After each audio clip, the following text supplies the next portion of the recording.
arrived at the town of Bakewell about 9:30 a.m. and parked at the long stay car park. My walk is intended to be about 9.5 miles.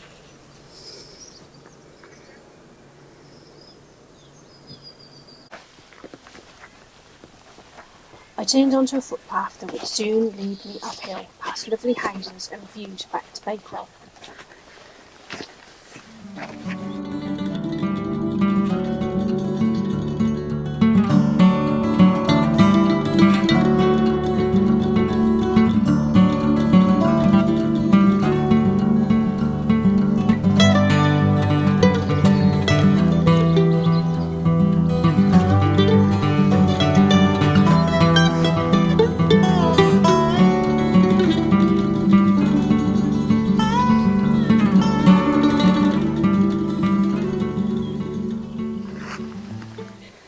After walking past a golf course, I was climbing once more through a wood.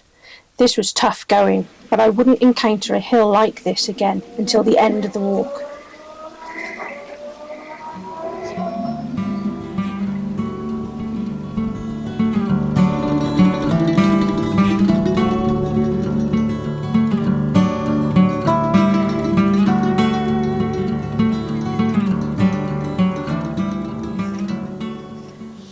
I had now left the limestone of the White Peak and entered the gritstone of the Dark Peak.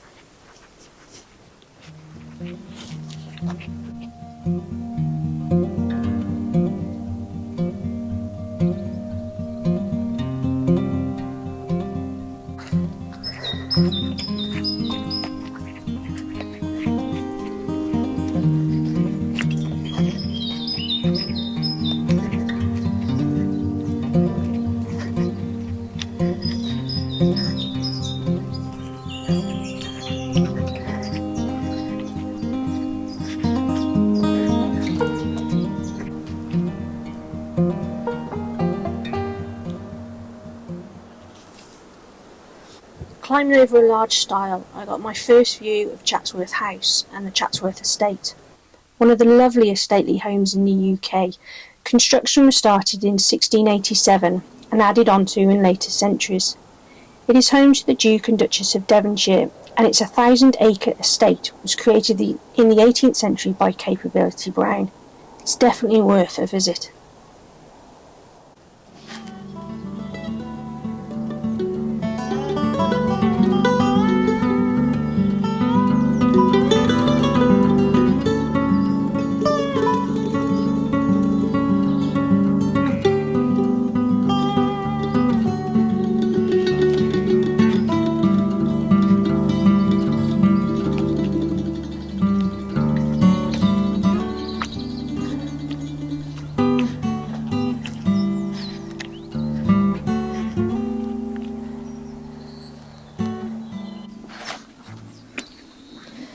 My first stamp in my book was to be collected from St. Peter's Church in Ensor. The original village was demolished by the 6th Duke of Devonshire, and he had this little village built instead.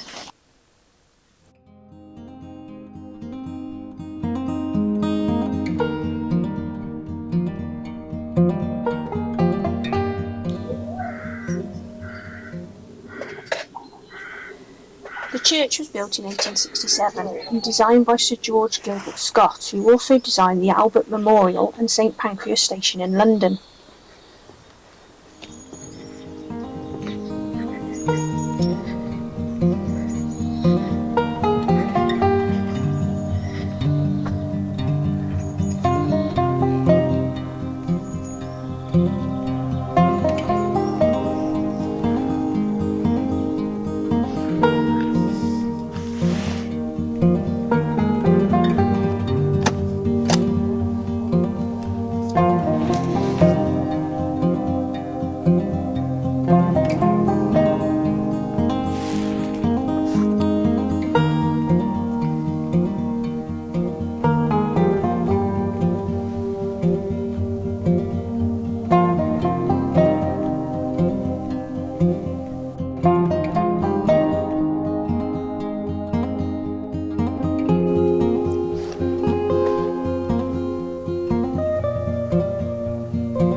St Peter's is the local church for the Devonshire family, and many of their ancestors are buried here, including Kathleen, the sister of President John F. Kennedy, who was married to the brother of the 10th Duke.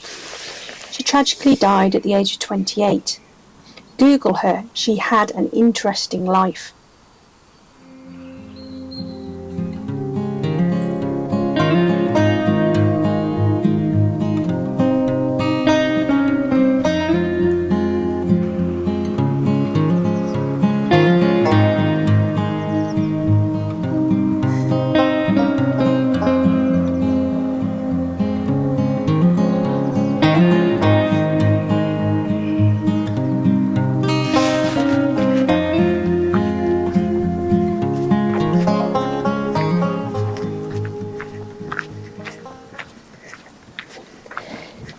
Leaving Ensor, I carried on through the Chatsworth estate.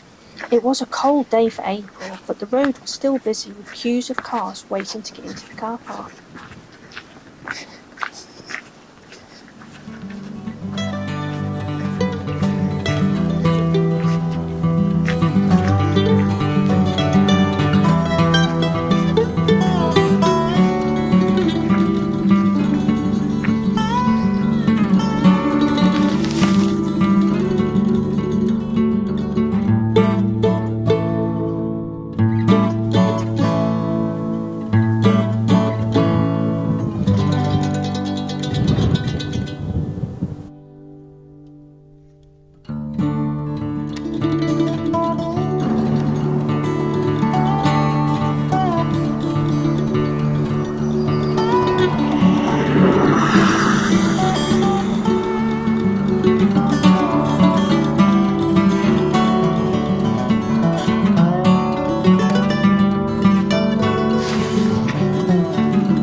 I had now left the Chatsworth estate and was heading to my next church at Baslow.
at St Anne's Church at Baslow to collect my next stamp, but there was a wedding taking place, so I couldn't go in. The original church was built in the 13th century, and the reason the tower is not in the middle is because the church was expanded outwards.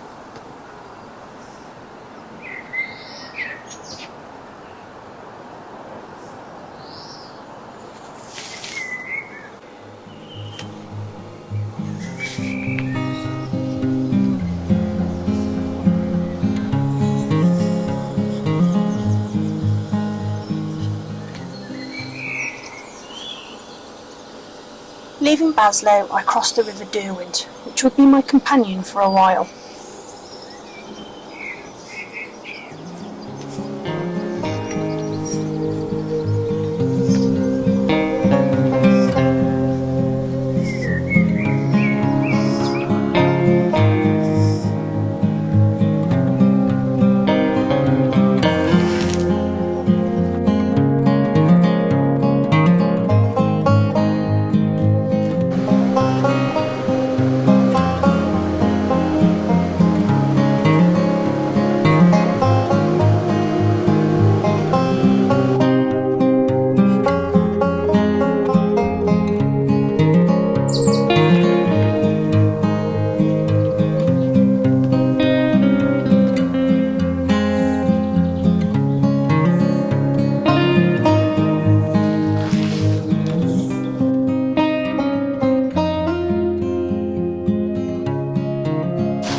I'm not a huge fan of cows, but these were youngsters and they were quite friendly and followed me all the way across the field.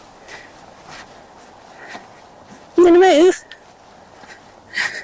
Where are you going?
I was now entering the village of Kerbar and heading to my next church.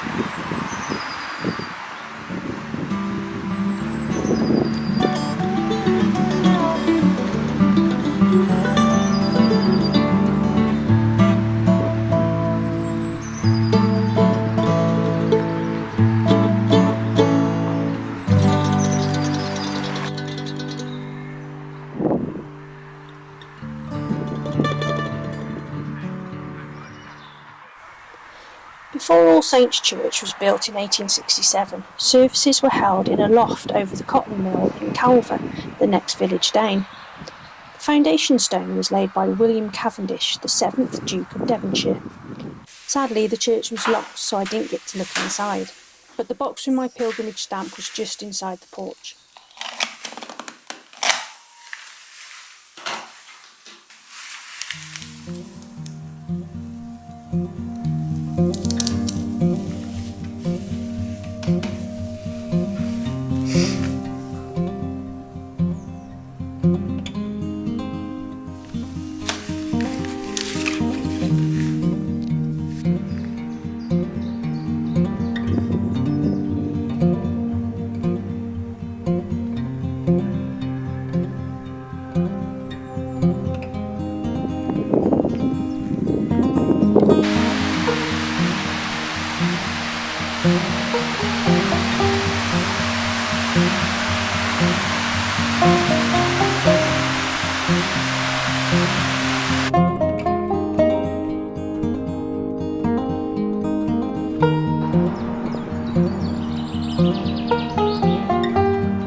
This is the village of Stony Middleton. The original village is believed to have been ravaged in the Black Death of the 14th century. My next stop was the Church of St Martin's, a quite unusual building. The original church was built in the 15th century by Joan Eyre to celebrate the safe return of her husband from the Battle of Agincourt. Following a serious fire in 1757, the main body of the church was rebuilt in 1759 in an octagonal form by James Payne.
This is the boundary stone between Stony Middleton and Eyam.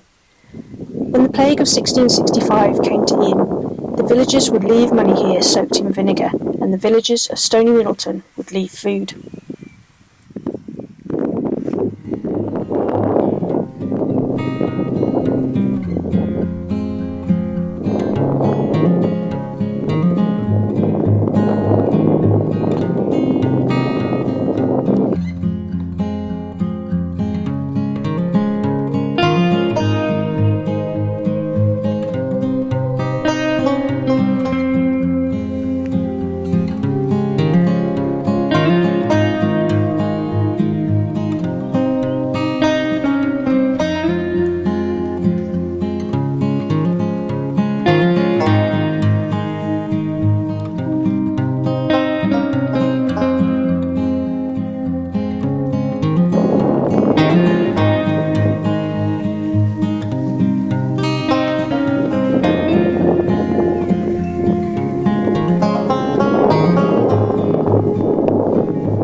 The plague came to Eyam in late August 1665. It came in a parcel of cloth sent from London to the village tailor, Alexander Hadfield. When his assistant, George Vickers, spread the cloth out by the fire to air, he found it was infested with rat fleas. He died a few days later, with his burial being recorded in the parish register on the 7th of September 1665. Eyam had two reverends, Thomas Stanley and William Mompesson. As the plague was spreading through the village, they quickly decided with the villagers to quarantine the village. No one in and no one out.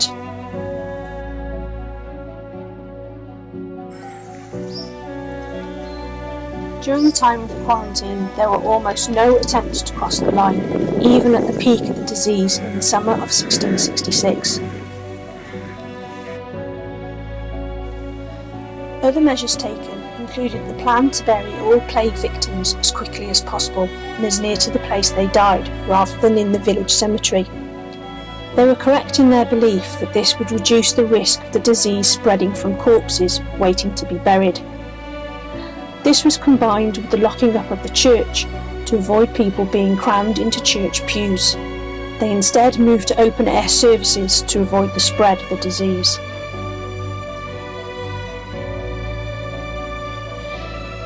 The village of Eyam, while undoubtedly saving the lives of thousands in the surrounding area, paid a high price. Percentage-wise, they suffered a higher death toll than London. 260 Eyam villagers died over the 14 months of the plague out of a total population of 800. 76 families were affected by the plague.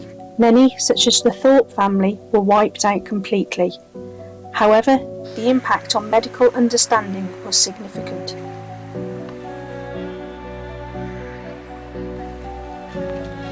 After 1666, although there were many isolated outbreaks, there were no further epidemics of the plague in England. While the events at Eyam did little to change attitudes initially, in the longer term, scientists, doctors and the medical world used Eyam as a close study in the prevention of disease.